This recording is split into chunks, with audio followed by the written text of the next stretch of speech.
Hello friends, welcome to Sonima இல்லம். எல்லோரும் எப்படி இருக்கீங்க? ஃபர்ஸ்ட் ஆஃப் ஆல் உங்கள் எல்லாருக்குமே ஹாப்பி நியூ இயர் சொல்லிக்கிறேன். அண்ட் இது என்னோடய மார்னிங் ரொட்டீன் தான் நான் உங்கள் கூட ஷேர் பண்ணியிருக்கேன். ரொம்ப ரொம்ப யூஸ்ஃபுல்லான ஒரு வீடியோங்க. கண்டிப்பாக மிஸ் பண்ணாமல் பாருங்கள். இது வரைக்கும் யாரும் எழுந்து பழகலைன்னா கூட அட்லீஸ்ட் இந்த வீடியோ பார்த்துட்டாவது ட்ரை பண்ணுங்கள். இதை 21 டேஸ் செய்யணும், 48 டேஸ் செய்யணும்னு அவசியம் இல்லைங்க. நம்ம வாழ்நாள் முழுவதுமே செய்யலாம். அண்ட் அது மட்டும் இல்லாமல் இன்றைக்கி ஒரு நாள் அந்த பிரம்ம முகூர்த்தத்தில் எழுந்து நீங்கள் இந்த விஷயங்களை செய்கிறீங்க அப்படின்னா கூட நிச்சயமாக அதற்கான பலன் அந்த டேவோட எண்டுலேயே உங்களுக்கு தெரியும். இதுக்கு நான் 100% கேரண்டி. அதை நான் சொல்லும்போது உங்களுக்கு தெரியாது, நீங்கள் ஃபீல் பண்ணிங்கன்னா தான் தெரியும். அண்ட் எழுந்திருக்கிறதுன்றது சாதாரண விஷயம் இல்லை. இப்போ நிறைய வீடியோஸில் நீங்கள் பார்த்துருப்பீங்க பிரம்ம முகூர்த்தம்னு. நானும் அந்த மாதிரி பிரம்ம முகூர்த்த பூஜை பண்ணதுனால கண்டிப்பாக சொல்லுவேன், என்னோடய நம்பிக்கை, என்னோடய உழைப்பு அண்ட் பிரம்ம முகூர்த்த பூஜை இதெல்லாம் பண்ணதுனால தான் எனக்கு ரொம்ப துன்பத்தில் இருந்த எனக்கு ஒரு சடனாக ஒரு நல்ல தொழில் வாய்ப்பு கிடைச்சிது. அதாவது ஆன்லைனில் பூஜா திங்ஸ் எல்லாம் சேல் பண்ணக்கூடிய அந்த பிஸ்னஸோட வாய்ப்பை கடவுள் எனக்கு கொடுத்தாரு. இதுக்கு முக்கியமான காரணம், நான் ரேண்டமாக தான் பிரம்ம முகூர்த்தத்தில் எழுந்தேன் 2023. பட் எனக்கு ஜூன் கடவுள் ஒரு நல் வழி காமிச்சிருந்தார். அதே போல் நான் எல்லா பூஜைகளையும் பஞ்சமி, சஷ்டி, அதுக்கப்புறம் கந்த சஷ்டி இது எல்லாமே எடுத்து பண்ணியிருந்தேன். ஸோ அதுவுமே என்னோடய தொழில் ஆரம்பித்ததுக்கான ஒரு முக்கிய காரணம்ங்க. ஸோ கண்டிப்பாக நீங்கள் நினைச்சி கூட பார்க்க முடியாத அளவுக்கு உங்கள் லைஃப்பில் மாற்றம் நிகழணும்னா நீங்கள் நிச்சயமாக பிரம்ம முகூர்த்தத்தில் எழுந்திருக்கிறது மட்டும் இல்லாமல் நான் சொல்லக்கூடிய ஒரு சில விஷயங்களை ட்ரை பண்ணி பாருங்கள். நல்ல சேஞ்சஸும் உங்கள் லைஃப்பில் மாற்றமும் கிடைக்கிறத நீங்கள் 100% பார்க்கலாங்க. அதுக்கு முன்னாடி இப்போ நம்ம லைஃப் ரொம்ப பேடாக இருக்குது அப்படின்னா அதுக்கு என்ன ரீசன் யோசிச்சிங்கன்னா, அது ஊழ்வினை உறுத்து ஊட்டும்னு சிலப்பதிகாரத்திலே சொல்லியிருக்காங்க. ஸோ அந்த மாதிரி நம்ம முன் ஜென்ம கர்மா, இந்த வாழக்கூடிய காலத்தில் நம்ம செய்யக்கூடிய ஒரு சில தவறுகளால் வரக்கூடிய கர்மா அப்படின்னு சொல்லிட்டு நமக்கு நிறைய கர்மாக்களால் பாதிப்பு இருக்கும், கண் திருஷ்டியால் பாதிப்பு இருக்கும், நம்ம கிரக நிலைகள் சரியில்லாததுனால நிறைய பாதிப்பு இருக்கும். ஸோ இதனால் ஏற்றமும் இறக்கமும் வர்றது இயல்பு தான். வந்ததை நினச்சி வருந்தாமல் அதுலேருந்து எப்படி மீண்டு வருது அப்படின்னு தான் நான் இந்த வீடியோவில் உங்கள் கூட ஷேர் பண்ணியிருக்கேன். ஃபஸ்ட்டு நீங்கள் மைண்ட் செட் வச்சுக்கோங்க, காலையில் எழுந்திரிக்கணும்னு சொல்லிட்டு எப்படியாவது ட்ரை பண்ணி எழுந்திரிக்கணும். அப்படி எழுந்திரிக்க முடியலன்னா அதுக்குமே ஒரு டிப்ஸ் இருக்குங்க. நைட்டே உங்கள் மைண்டை நீங்கள் ரீப்ரோக்ராம் பண்ணணும். அதாவது குழந்தைங்களுக்கு சாப்பாடெல்லாம் கொடுத்துட்டு கிச்சன்லாம் க்ளீன் பண்ணிவிட்டு நீங்கள் படுக்க வரீங்க இல்லையா, அப்போ நல்லா படுத்துட்டு ஆழ்ந்த மூச்சு ஒரு 2 தடவை எடுத்துக்கோங்க.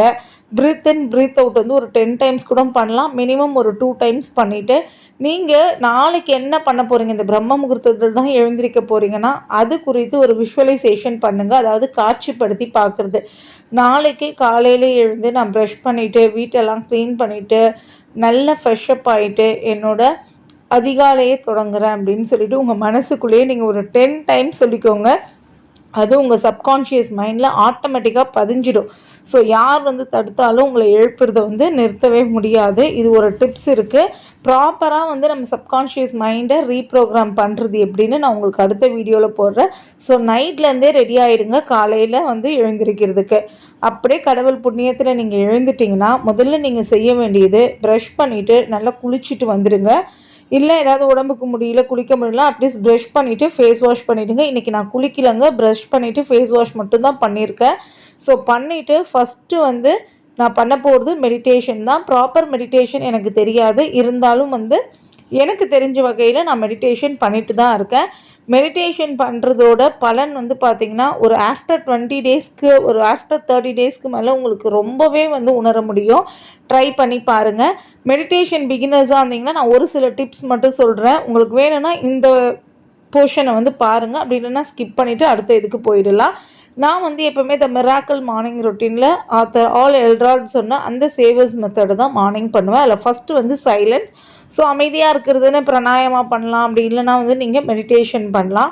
ஃபஸ்ட்டு தான் மெடிடேஷனை பொறுத்த வரைக்கும் முதல்ல குளிச்சுட்டு ஒரு நல்ல இடமா பார்த்து உட்காந்துக்கோங்க. கீழே ஏதாவது தரை விரிப்பு போடுங்க. அப்போ தான் அந்த வைப்ரேஷன் நம்ம உடம்புக்குள்ளேயே இருக்கும், இல்லைனா தரை இழுத்துக்கும் அப்படின்னு சொல்லுவாங்க. ஸோ குளிச்சுட்டு ஒரு காவனா ஒரு கிளாத் போட்டுட்டு அது மேலே நீங்கள் ஆசனத்தில் உட்காரணும். பத்மாசனம் பொசிஷன் எனக்கு வராது, ஓவர் வெயிட்டாக இருக்கிறதுனால ஒரு காலை தூக்கி இன்னொரு தொடையில் போடணும். ஸோ அது முடியாது. அதனால் நான் சாப்பாட்டு ஆசனத்திலே உட்காந்துக்கிட்டேன். அதுக்கப்புறம் ஏதாவது ஒரு முத்திரை யூஸ் பண்ணிக்கோங்க. நான் இன்றைக்கி வந்து சின் முத்திரை பயன்படுத்தியிருக்கேன். அதாவது நம்மளோட ரைட்டு தம் ஃபிங்கர் இருக்கு இல்லையா, தம் ஃபிங்கரையும் அண்ட் வந்து ஆள்காட்டி விரல், அது கட்டை விரலையும் ஆள்காட்டி விரலையும் இப்படி ப்ரெஸ் பண்ணிவிட்டு சின் முத்திரையில் தான் நான் இருக்கேன். அடுத்ததான் முக்கியமாக நீங்கள் பார்க்க வேண்டியது உங்கள் முதுகு தண்டு வந்து நேராக இருக்கணும். பிகாஸ் அது மூலமாக தான் வந்து நமக்கு ஆக்சிஜன் வந்து தலைக்குள்ளே போகும், மூளைக்குள்ளே. ஸோ அதனால் பெண்ட் பண்ண மாதிரி தான் உட்கார வரும். ட்ரை பண்ணி நீங்கள் அழகாக வந்து நிமிர்ந்து உட்காந்துடுங்க. ஷோல்டரை நல்லா வந்து லூஸ் பண்ணிக்கோங்க. ஒரு மாதிரி இறுக்கமாக நீங்கள் இருக்கக்கூடாது. அதே போல் எடுத்த உடனே இதை பண்ணும்போதே நமக்கு வந்து ரிலாக்ஸேஷன் கிடச்சிடும்.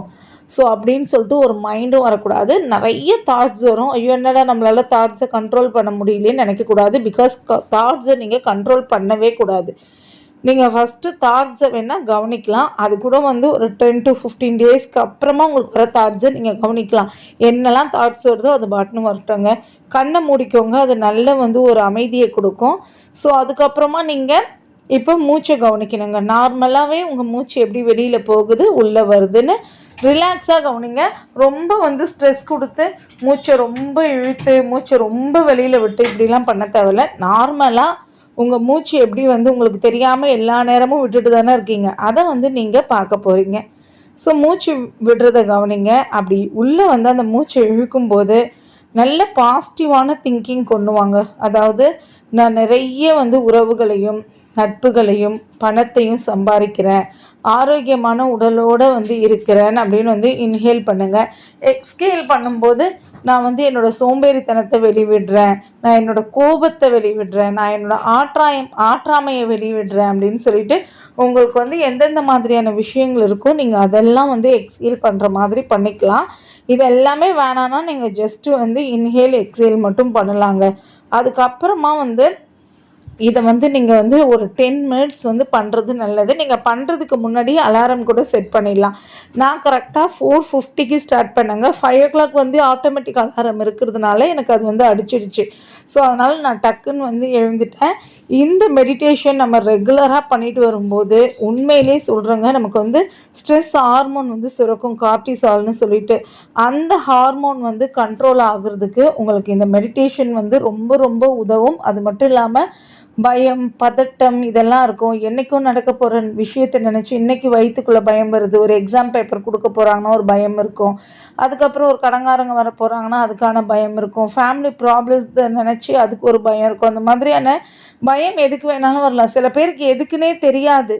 எதையாவது சிந்திச்சு இப்போ நாளைக்கு நடக்க போகிற விஷயத்தை நினச்சி இன்றைக்கே பயப்படுவாங்க. ஸோ அந்த மாதிரி எந்த விதமான பயம் இருந்தாலுமே வந்து நமக்கு இந்த மெடிடேஷன் வந்து கண்ட்ரோல் பண்ணுங்க. அதே மாதிரி நம்ம உடம்புல இருக்கக்கூடிய பேட் கொலஸ்ட்ராலையும் வந்து குறைக்குதுன்னு சொல்கிறாங்க. இது வந்து சயின்டிஃபிக்காகவே வந்து உண்மைங்க. ஸோ ஃபோக்கஸ், ஒரு விஷயத்தில் ஃபோக்கஸ் கொண்டு வரதுக்கு, ஒரு பிஸ்னஸ் பண்ணுறீங்க அப்போ வந்து உங்களுக்கு ஒரு ஃபோக்கஸ் வேணும். இந்த விஷயத்தை நம்ம இப்படி கொண்டு போகணும், இந்த பிஸ்னஸ்க்கு இந்த கோல் செட் பண்ணணும், இத்தனை மந்த்துக்குள்ளே நம்ம இந்த இதை வந்து அடைஞ்சிருக்கணும் அப்படின்னு சொல்லிட்டு ஒரு கோல் செட் பண்ணுறீங்கன்னா அந்த கோல்லையே நீங்கள் ஃபோக்கஸாக இருக்கணும், டிஸ்ட்ராக்ஷன் ஆகக்கூடாதுன்னா அதுக்குமே மெடிடேஷன் ரொம்ப ரொம்ப உதவுங்க. ப்ளஸ் உங்களுக்கு வந்து திடீர்னு நிறைய சிந்தனைகள் வரும். ஸோ இந்த பாயிண்ட்ஸ் எல்லாம் யோசித்து பண்ணி நீங்கள் வந்து மெடிடேஷன் வந்து ஸ்டார்ட் பண்ணலாம். அகைன் ஒரே ஒரு தடவை சொல்லிடுறேன், ஒரு நல்ல டைமை சூஸ் பண்ணிக்கோங்க. நல்லா வந்து ஷவர் பண்ணிவிட்டு ரெஃப்ரெஷ் ஆகிட்டு ஒரு கம்ஃபர்டான பிளேஸில் வந்து உட்காந்துக்கோங்க. கீழே கிளாத் போட்டுக்கோங்க. உங்கள் பாடியோட ஸ்பைனல் கார்டு நேராக வச்சுக்கோங்க. அண்ட் அதுக்கப்புறமா வந்து ஒரு ஆசனம், பத்மாசனம், ஏதாவது ஒரு ஆசனத்தில் வந்து உட்காந்துக்கோங்க. சின் முத்திரை இல்லை வேறு ஏதாவது உங்களுக்கு தெரிஞ்ச முத்திரை இருந்தால் பயன்படுத்திக்கோங்க. ஷோல்டரை ஃப்ரீ பண்ணிவிட்டு நீங்கள் உங்களோட மூச்சை வந்து கவனிச்சிங்கன்னா போதும். இவ்வளோதாங்க சிம்பிள் மெடிடேஷன். இதுக்கப்புறம் இதில் நிறைய விஷயங்கள் இருக்குது. உங்களுக்கு வேணும்னா பக்கத்தில் இருக்க ஏதாவது ஒரு கிளாஸில் ஜாயின் பண்ணி நீங்கள் ப்ராப்பராக கற்றுக்கலாம். இல்லைனா யூடியூப்லேயே நிறைய வீடியோஸ் இருக்குது, அதுலேயும் நீங்கள் கற்றுக்கலாம். இதை வந்து நான் ஏன் இவ்வளோ லென்த்தாக சொல்கிறேன்னா இதில் அவ்வளோ பெனிஃபிட்ஸ் இருக்குது. அதை வந்து உணர்ந்தவங்களுக்கு தான் தெரியுங்க. ஸோ அப்படியே மெடிடேஷன் நீங்கள் முடிச்சதுக்கப்புறமா மெதுவாக உங்கள் கண்களை திறந்து அப்படியே வந்து கொஞ்சம் நேரம் ரிலாக்ஸ் பண்ணுங்கள். அடுத்ததாக சேவர்ஸ் மெத்தடில் அஃபர்மேஷன் அண்ட் விஷுவலைசேஷன் வரும். ஸோ இது ரெண்டுமே பண்ணுறதுக்கு முன்னாடி நான் சிம்பிளாக வந்து உட்கார்ந்த இடத்துல ஒரு எக்ஸசைஸ் பண்ணியிருந்தேன். பெல்லி ஃபேட்டை வந்து ரெடியூஸ் பண்ணுறதுக்காக நிறைய வீடியோஸ் ரேண்டமாக செக் பண்ணும்போது வந்திருந்தது. ஸோ அதில் வந்து போட்டிருந்தாங்க. பட் வந்து என்னால் அந்தளவுக்கு பெண்ட் பண்ண முடியல. இருந்தாலும் நான் ட்ரை பண்ணி ஒரு 10 கவுண்ட்ஸ் மட்டும் பண்ணேன். நல்லாவே வயிறு வந்து உள்ளே போகிறது தெரிஞ்சுது. நிறைய தடவை வந்து வெயிட் லாஸ்லாம் வந்து ட்ரை பண்ணிவிட்டு விட்டுட்டேன். பட் இந்த தடவை வந்து விடக்கூடாது அப்படின்னு சொல்லிட்டு ஒரு முயற்சியில் தான் பண்ணிகிட்ருக்கேன். கண்டிப்பாக நடக்கும், நான் 100% நம்புகிறேங்க. ஸோ யாராவது வெறுப்பேற்றுவாங்க, யாராவது கிண்டல் பண்ணுவாங்க அப்படின்னு சொல்லிட்டு நீங்கள் உங்கள் முயற்சியை கைவிடாதீங்க. முயற்சின்ற ஒன்று உங்ககிட்ட இருக்கிற வரைக்கும் கண்டிப்பாக வந்து உங்களை யாராலையுமே வெல்ல முடியாது. உங்கள் மூச்சு இருக்கிற வரைக்குமே உங்கள் முயற்சி வந்து இருக்கணுங்க. நம்மளால் வந்து வெல்லணும். ஃபஸ்ட்டு மற்றவங்க கூட கம்பேரே பண்ண தேவையில்ல. இன்றைக்கி நான் இத்தனை கேஜியில் இருக்கேன்னா என் கூடயே நான் போட்டி போட்டு நான் குறைக்கணுங்க. இன்றைக்கி நான் இந்த அளவுக்கு பேசுகிறேன்னா இன்னும் அழகாக பேசணும். இந்த அளவுக்கு நான் ஏர்ன் பண்ணுறேன்னா இன்னும் அதுலேருந்து அதிகமாக ஏர்ன் பண்ணணும். இந்த அளவுக்கு நான் மன அமைதியோடு இருக்கேன்னா அதை விட இன்னும் மன அமைதியோடு இருக்கணும். ஸோ இப்படி தான் நமக்குள்ளேயே நம்ம போட்டி போட்டுக்கணும். அந்த மாதிரி பண்ணோன்னா எந்த ஒரு வித ஸ்ட்ரெஸ்ஸுமே நமக்கு வராதுங்க. எல்லாமே பண்ணி முடிக்க எனக்கு 5/5 ஆயிடுச்சு. இது வந்து நம்ம திருச்செந்தூர் போயிருந்தப்போ வாங்கிட்டு வந்த கேலண்டர். அறுபடை வீடில் முதல் வீடான திருப்பரங்குன்றம் தான் வந்து ஜான்வரியில் வந்து கொடுத்துருக்காங்க. ஸோ அப்படியே முருகப்பெருமானை வணங்கிட்டு வெளியில் போயிட்டு நம்ம நேச்சர் கூட தான் இப்போ வந்து பேச போகிறோம். நமக்கு வந்து சில விஷயங்கள் வந்து பாசிட்டிவ் வைப்ரேஷனை க்ரியேட் பண்ணுங்க நம்ம லைஃப்பில். அந்த பாசிட்டிவ் வைப்ரேஷன் க்ரியேட் பண்ணுறது எப்படின்னே சில பேருக்கு தெரியாது. பட் அது எப்படின்னு சொல்லிட்டு நீங்கள் கற்றுக்கிட்டிங்கன்னா நிச்சயமாக வந்து உங்களுக்கு அதுக்கு அடுத்தது நடக்கிறது எல்லாமே பார்த்தீங்கன்னா வித்தியாசமாக நீங்கள் எதிர்பார்க்காததெல்லாம் நடக்கும். நீங்கள் யார்ட்டையும் காசே கேட்டிருக்க மாட்டீங்க. வாலண்டரியாக வந்து அவங்க வந்து உங்களுக்கு கடனோ இல்லை பொருள் உதவியோ பண உதவியோ செய்வாங்க. பிஸ்னஸ் வந்து டல்லாக இருக்கும். திடீர்னு பார்த்தீங்கன்னா அன்னைக்கு ஒரு நாளே வந்து பார்த்திங்கன்னா 10,000க்கு ஆர்டர் வரும். வெளியூர்லேருந்து ஆர்டர் வரும். திடீர்னு வந்து ஒரு நல்லவர்களோட நட்பு கிடைக்கும். திடீர்னு ஒரு ப்ரமோஷன் கிடைக்கும். நீங்கள் தான் அதை உணர முடியும். ஸோ அதை வந்து வைப்ரேஷன் நம்மளுக்கு இருக்கிறதுனால தான் அது நடக்குதுங்க. மேனிஃபெஸ்டேஷனில் ரொம்ப முக்கியம் என்னன்னு பார்த்தீங்கன்னா நம்ம அட்ராக்ட் பண்ணக்கூடிய அந்த வைப்ரேஷன் தான். அதில் தான் நம்ம ஃபஸ்ட்டு சைலன்ஸ் பார்த்தோம் இல்லையா, அதே போல் கனெக்ட் வித் நேச்சர். நம்ம நேச்சர் கூட கனெக்டாக இருக்கும்போது நம்மளை அறியாமல் நமக்கு இருக்கக்கூடிய கஷ்டங்கள்லாம் போய் நமக்கு ஒரு பாசிட்டிவ் வைப் கிடைக்குங்க. அதே மாதிரி நம்ம செட் பண்ணக்கூடிய கோல் ரொம்ப டவுனாக இருந்தாலும் நம்ம ஒரு செட் பண்ணிவிட்டு அந்த கோலை படித்து பார்க்கும்போது ஒரு வெறி வரும். ஆமாம் இதுக்காக உழைக்கணும், இதுக்காக ஓடணும், நிச்சயமாக வந்து நம்ம தோற்றுறக்கூடாதுன்னு சொல்லிட்டு ஒரு வெறி வரும். எனக்கு இருக்குங்க அந்த வெறி.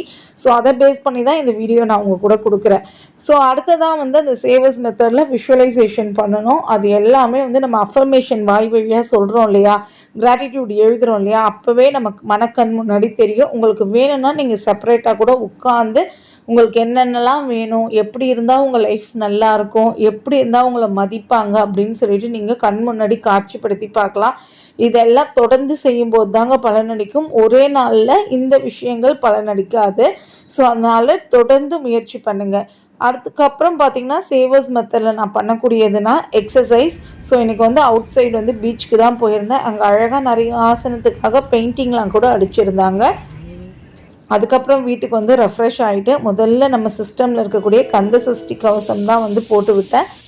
அப்புறம் நம்ம ஃப்ரண்ட்டில் இருக்க செடிக்கெலாம் தண்ணி ஊற்றிட்டு நான் வந்து ஒரு கோலம் சிம்பிளாக எனக்கு தெரிஞ்ச மாதிரி போட்டுட்டு நான் என்னோடய வேலைகளை பார்க்க ஆரம்பிச்சிட்டேன். ஸோ பிரம்ம முகூர்த்த நேரத்தில் உங்களால் விளக்கேற்ற முடியலனா கூட நான் சொன்ன இந்த விஷயங்கள் எல்லாமே ஃபாலோ பண்ணி பாருங்கள். நிச்சயமாக நல்ல மாறுதலும் வாழ்வில் வெற்றியும் கிடைக்குங்க. நன்றி.